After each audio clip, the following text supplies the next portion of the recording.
नमस्कार फ्रेंड्स, मैं डॉक्टर सुमित जायसवाल। आज हम आपसे बात कर रहे हैं एक नए टाइप के इम्प्लांट की, जिसे प्रोमेडॉन कंपनी ने बनाया है, जिसे कि tube implant, tube penile implant कहा जाता है। ये जो ट्यूब पेनाइल इम्प्लांट है, इसमें मिलेबिलिटी रहती है, मीन्स इसे आप फोल्ड कर सकते हैं। जैसे कि शाह जो इंडियन पेनाइल इम्प्लांट रहता है, उसको फोल्ड नहीं करा जा सकता। तो जैसा रिजिटेन में होता है, रिजिटेन में ये प्रॉपर्टी होती है कि नॉर्मल जब आप सेक्स कर रहे हैं तो उसको पूरा सीधा रखें, और जब सेक्स नहीं कंडीशन करने की है तो उसको फ्लेक्स कर सकते हैं, मोड़ सकते हैं। तो एक तरह से ये रिजिकॉन का कॉम्पिटिटर है, या रिजिकॉन टाइप का, रिजिटेन टाइप का इम्प्लांट है, जिसे ट्यूब इम्प्लांट कहा जाता है। रिजिटेन जो है पुरानी कंपनी है, यूएस बेस्ड कंपनी है, और ये जो है जर्मनी और अर्जेंटीना बेस्ड कंपनी है। मतलब यूरोप में इनका मेनली बिक्री ज़्यादा होती है इस इम्प्लांट की। तो इंडिया में रिसेंटली आया है। बात बहुत ज़्यादा अंतर नहीं है, बहुत कुछ कुछ अंतर है रिजिटेन की कंपैरिजन में। मेन जो फायदा इसका ये है कि इसका कॉस्ट कम है। जैसे रिजिटेन या रिजिकॉन हम लोग करते हैं तो उसमें करीब 2.25 लाख रुपीस का खर्चा आता है, जबकि ये जो ट्यूब इम्प्लांट होता है, सेम टू सेम प्रॉपर्टी है इसमें, और इसका खर्चा आपको 1.75 लाख रुपीस होता है। मतलब कि 50,000 रुपये कॉस्ट कम रहती है इसकी।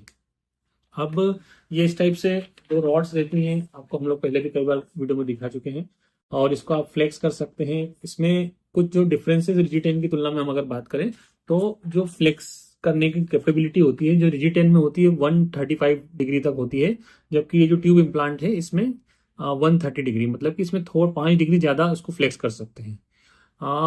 इसमें एक सिल्वर कोर रहता है, मतलब कि जो जो इनर मोस्ट लाइनिंग है उसमें एक सिल्वर लाइनिंग रहती है। इस वजह से ये सब कहा जाता है, ऐसा ये बोलते हैं कि इससे एक्सियल टेंसाइल स्ट्रेंथ ज्यादा रहती है। मतलब कि जैसे कोई चीज डायरेक्ट ऐसे टकराती है तो वो मुड़ती नहीं है, टूटती नहीं, तो वो सिल्वर में ज्यादा प्रॉपर्टी रहती है, सिल्वर का लाइनिंग होने से।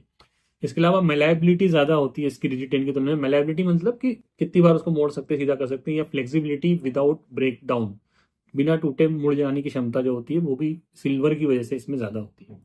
तो ये इसके कोई डिफरेंस है। इसके अलावा जो टिप होती है इसका सॉफ्ट रहती है, ताकि उसका एक्सट्रूजन रेट या बाहर निकलने का रेट कम रहे इम्प्लांट का, और टिप पॉइंटेड भी होती है ताकि ग्लास के एंड तक वो चले जाए। जो ट्यूब रहती है इसमें पूरी दूर एक जैसा हार्डनेस नहीं रहती। जो सबसे डिस्टल मोस्ट पार्ट रहता है उसकी हार्डनेस कम रहती है, फिर बीच वाला हिस्सा जो रहता है उसकी ज़्यादा रहती है, और सबसे ज़्यादा जो अंदर हिस्सा रहता है उसकी रहती है। तो अनइक्वल हार्डनेस होने से फायदा रहता है कि बाहर वाला हिस्सा जहाँ कम हार्डनेस चाहिए वहाँ कम है, और अंदर जब स्ट्रेंथ चाहिए तो वो ज़्यादा है।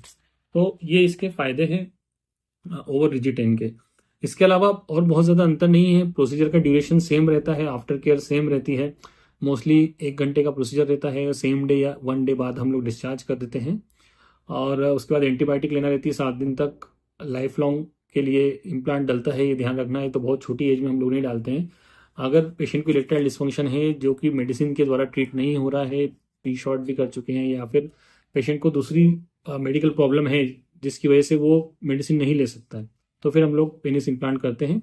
स्पेशली अधिक उम्र के लोग हैं 45 के बाद वाले में, उसमें हम लोग जल्दी कर देते हैं, थ्रेशोल्ड कम रहता है पेनिस इम्प्लांट करने का, और कम एज रहती है पेशेंट की, तो फिर हम लोग कोशिश करते हैं कि नॉन सर्जिकल तरीका यूज़ करें उसमें। ये जो इम्प्लांट है हम लोगों ने कुछ केसेस करे हैं अभी रिसेंटली, तो हमें रिजिटेन की तुलना में इसमें कोई बहुत ज़्यादा अंतर नहीं दिखा है, मतलब कोई नेगेटिव चीज़ नहीं है।